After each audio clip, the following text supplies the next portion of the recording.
नमस्कार दोस्तों, स्वागत है आपका वनडे एग्जाम सेंटर में।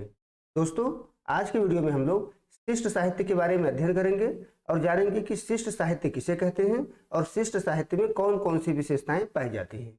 चलिए वीडियो को शुरू करते हैं। अभिजात्य, सभ्य एवं सुसंस्कृत वर्ग के साहित्य को शिष्ट साहित्य कहते हैं। यानी ऐसा साहित्य जो अभिजात्य वर्ग से संबंधित होगा, जो उच्च वर्ग से संबंधित होगा, अपने आप को सभ्य कहने वाले वर्ग से संबंधित होगा, ऐसे साहित्य को शिष्ट साहित्य के नाम से जाना जाता है।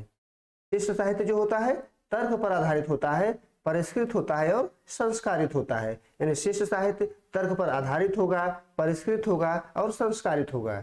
इस साहित्य में लोक तत्वों का चित्रण न होकर शिष्ट समाज के जीवन का चित्रण होता है। यानी इसमें लोक मानस की अभिव्यक्ति नहीं होती है, लोक जीवन का चित्रण नहीं होता है, बल्कि शिष्ट साहित्य में जो सभ्य समाज होता है, जो शिष्ट समाज होता है, उसी के जीवन पद्धति का चित्रण इसमें किया जाता है। चलिए आगे बढ़ते हैं और देख लेते हैं कि शिष्ट साहित्य में कौन कौन सी विशेषताएं पाई जाती हैं। यानी शिष्ट साहित्य की विशेषताएं। पहला विशेषता है कि शिष्ट साहित्य उच्च वर्ग का साहित्य होता है। यानी समाज में जो उच्च वर्ग होता है, जो सभ्य वर्ग होता है, जिसको हम मुख्य धारा कहते हैं, शिष्ट साहित्य उसी वर्ग का साहित्य होता है जिसमें लोक तत्व नहीं पाया जाता है। यानी जो शिष्ट साहित्य होता है उसमें लोक जीवन के तत्व नहीं पाए जाते हैं, केवल शिष्ट वर्ग से संबंधित जीवन का चित्रण इसमें होता है। दूसरी विशेषता है कि शिष्ट साहित्य का रचयिता ज्ञात होता है। जो शिष्ट साहित्य होता है हमको पता होता है कि यह किसके द्वारा लिखा गया है।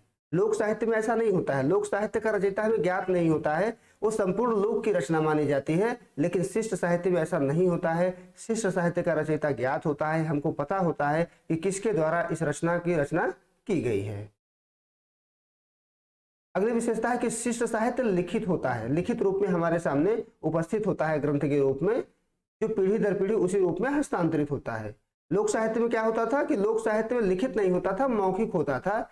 पिता ने अपने पुत्र को दिया, उसने अपने पुत्र को दिया, उसने अपने पुत्र को दिया, इस रूप में हस्तांतरित होता था। लेकिन जो शिष्ट साहित्य होता है उसका एक लेखक होता है, उसका एक रचयिता होता है और वह लिखित होता है। लिखित रूप में ही एक पीढ़ी से दूसरे पीढ़ी को हस्तांतरित होता है। अगला विशेषता है कि शिष्ट साहित्य में रचनाकार का व्यक्तित्व परिलक्षित होता है। यानी जो शिष्ट साहित्य होता है जिसके द्वारा वो लिखा जाता है उसके व्यक्तित्व का परिलक्षण रचना में होता है। रचना में रचनाकार का झलक दिखता है, उसके व्यक्तित्व की झलक दिखती है। यदि रचना करने वाला अपने रचना में अपने व्यक्तित्व को उड़ेल देता है, शिष्ट साहित्य में रचनाकार का व्यक्तित्व परिलक्षित होता है। पांचवा विशेषता है कि शिष्ट साहित्य की भाषा परिनिष्ठित एवं व्याकरण के नियमों के अनुकूल होती है। यानी जो उसकी भाषा होगी वो परिनिष्ठित होगी, शुद्ध होगी और व्याकरण के नियमों का उसमें पालन किया जाएगा।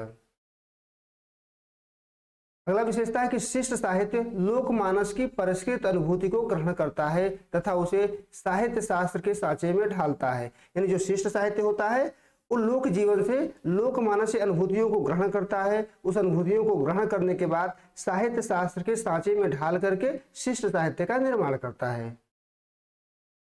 अगली विशेषता है कि शिष्ट साहित्य में आंचलिकता को भी सार्वभौम बनाकर प्रस्तुत करता है। यानी शिष्ट साहित्य में अगर कहीं क्षेत्रीयता का वर्णन है, क्षेत्र विशेष का वर्णन है, अंचल विशेष का वर्णन है, तो उस आंचलिकता को भी सार्वभौम बना करके प्रस्तुत किया जाता है ताकि वो उसमें आंचलिकता छिप जाए, आंतरिकता उस मात्रा में नजर न आए। उम्मीद है दोस्तों आपको ये वीडियो पसंद आया होगा, आप समझ पाए होंगे कि शिष्ट साहित्य क्या होता है और शिष्ट साहित्य में कौन कौन सी विशेषताएं पाई जाती हैं। आप हमारे चैनल को सब्सक्राइब करिए, वीडियो को लाइक करिए, शेयर करिए। बहुत बहुत धन्यवाद।